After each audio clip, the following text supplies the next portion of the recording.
Otto, members of the board, faculty and staff, fellow alumni and friends, my deepest thanks to you for this honor.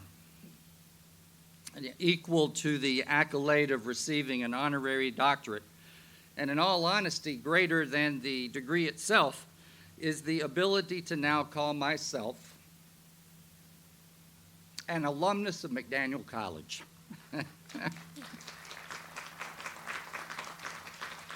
All right. So I'm one of you now, class of 20. Thank you. So what I want to know is, do I get to ring the bell? And somebody tell me where the party is, okay? So I have got a piece of paper now that finally proves I am McDaniel College. Graduates, I started your college career on the Hill at a convocation in which we shouted out, I am McDaniel College. So one more time, please, I want you to join with me in a rousing rendition of those four incredibly important words, I am McDaniel College. Please shout it out with me on the count of three, all right? 1, 2, 3. I am McDaniel College. And you've been out of practice for a year, so one more time on the count of three. 1, 2, 3. I am McDaniel College. Yes, we are. And we are here. As Otto said, I was the first person in my family to attend college and the first person in my extended family to earn a bachelor's degree. And there are many of you who are here today who share that distinction with me. Give it a wave if you're the first person to graduate in your family. Yeah. So you especially know what I mean when I say that this is not easy. And I'm deeply honored today to have one person in the audience who supported me and witnessed my graduation from Furman University in the early 1980s, my father, Ruskin Casey. So if you've had a cup of coffee at Casey's Corner, this is the guy that Robin and I named it to honor. Dad, thank you.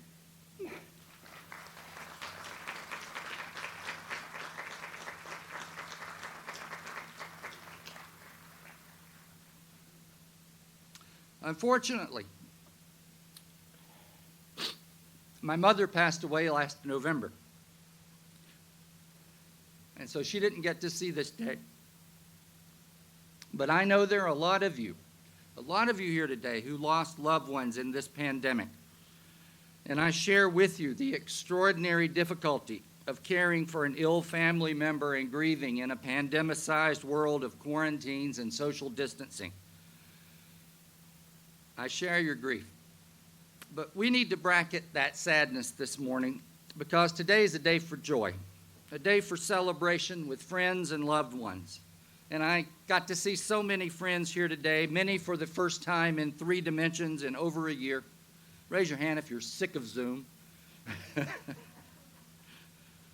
And I also see one loved one that I have to thank publicly as well, and that is my wife of 30 years, Robin Allers. I would not be here without you, metaphorically and literally, so thank you for traveling with me on this journey.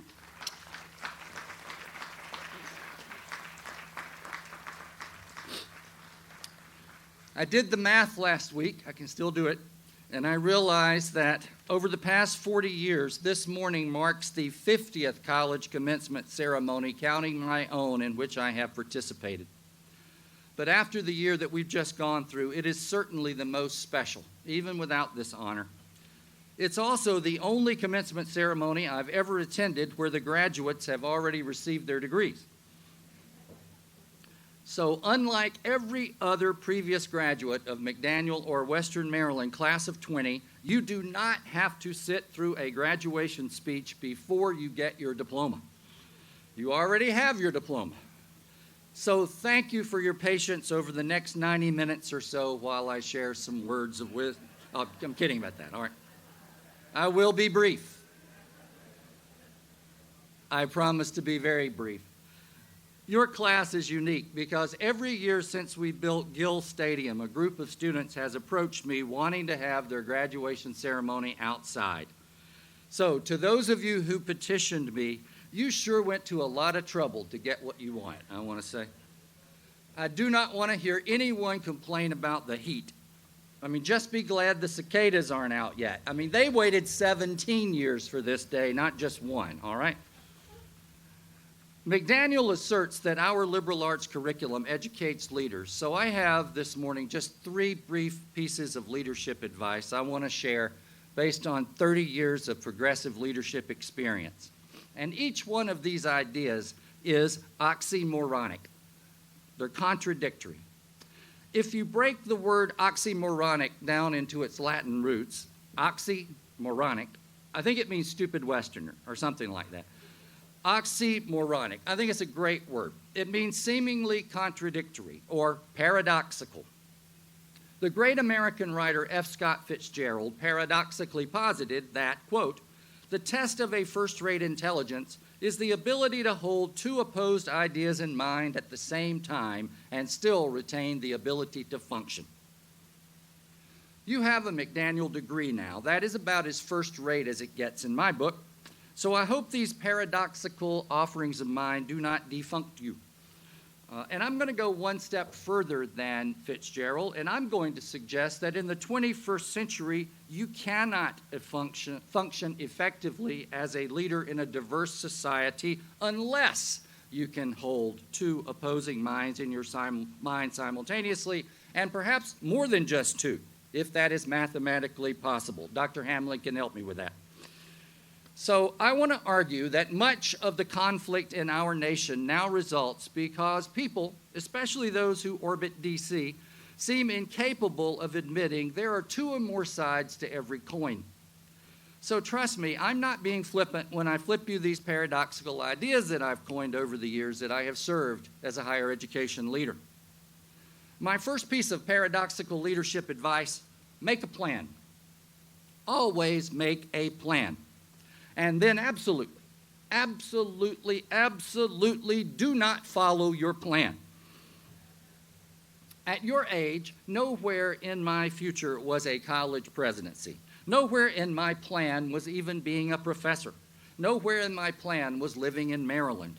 Among my plans from first grade to 30 years of age were being an astronaut, an aeronautical engineer, an orthopedic surgeon, a high school English teacher, a pastoral counselor, a stand-up comedian, and a theater director. So based on my plans, I am a complete and total failure in life. But I'm not any of those things now, yet key components of my life and career are rooted in the plans that I made to be those things. To misquote Tennyson, I am a part of all that I have planned. The Baltimore writer John Barth said, the story of your life is not your life, it's your story. And your story has many chapters left. Plot them out so you do not wander aimlessly. And then as they are written, adapt, change, or else you will stagnate. Darwin established many years ago that the species most adaptive to change are the ones that survive. And that works for humans too. Be prepared and be spontaneous. When I was in college, people never seemed to understand when I told them, I've got to go because I'm off to a rehearsal for my improv group. I mean, the fundamental skill of improvisation is a process called yes and. In improv, no matter what situation you're placed in, you accept it, you add to it, you make it better, or you use it to make someone laugh. It takes years of practice to master the art of going with the flow, especially when no one else realizes you're the one in charge of the current. My second piece of paradoxical leadership advice, understanding yourself is more important perhaps than anything else. And the thing you need to understand most is it's not about you. I hope your education has accomplished much in the realm of helping you understand who you are. Mine certainly did. You are indeed the playwright of the drama that is called your life. But it was working as a theater director that I learned this crucial fact about leadership.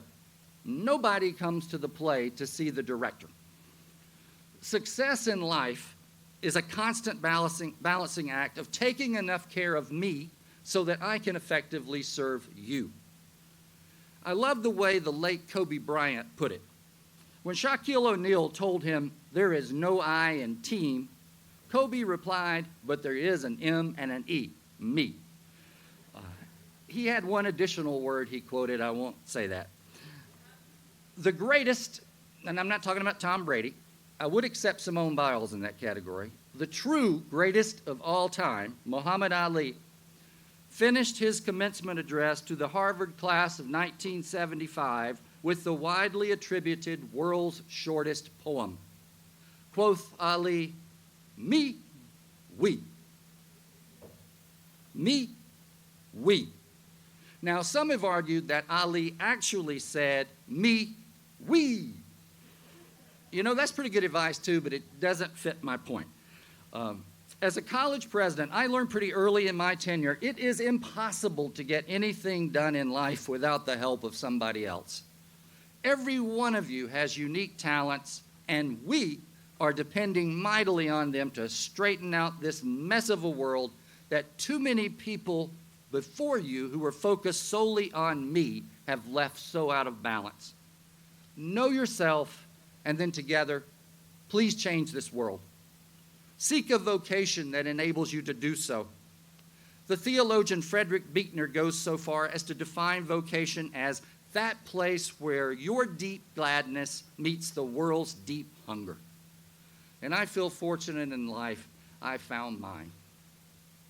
My final piece of paradoxical advice: question your truths constantly. But know, you are here on this earth to bear witness to truths. And more than anything else, I hope your liberal arts education has instilled in you an insatiable curiosity quest, an unceasing, compelling need to know what is the truth. Some pundits have wagged that we now live in a post-truth age. I want to state this unequivocally. There is no such thing as an alternative fact. There are only people deluded by the worst pandemic our society faces today. It is not COVID. It is stupidity. What is my definition of stupidity? What is my definition of stupidity? Well, Ralph Waldo Emerson said it far more tactfully when he wrote, quote, "A foolish consistency is the hobgoblin of little minds." Foolish consistency. I want you to question authority. Question yourself. Question everything. Do not accept unchallenged assumptions, especially off the internet. But also, do not let your questioning drive you down the rabbit hole of never believing in anything. What's that old saying? You gotta stand for something or you will fall for anything. So when you assert your well-founded belief, especially in our present world, I'm also going to promise you one more thing. Someone is going to criticize you for it. Someone is going to challenge you. Even Taylor Swift knows this. The hater's gonna hate, hate, hate, hate. I think I got that right. You know, right after he wrote that foolish consistency quote, Emerson finished his paragraph with this line: "To be great is to be misunderstood." Inevitably, doing the right thing, bearing witness to hard truths, is going to get you in trouble. It has done that my entire life. It is going to get you misunderstood. But I hope, to use the language of the late Congressman John Lewis, it will get you into good trouble.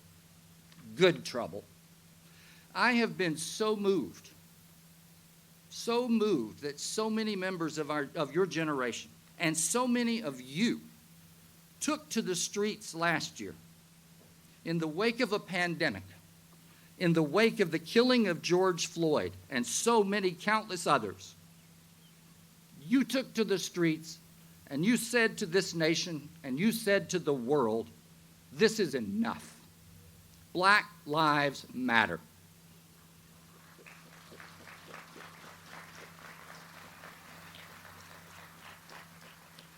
Your bearing witness led to a long overdue wave of change across this country.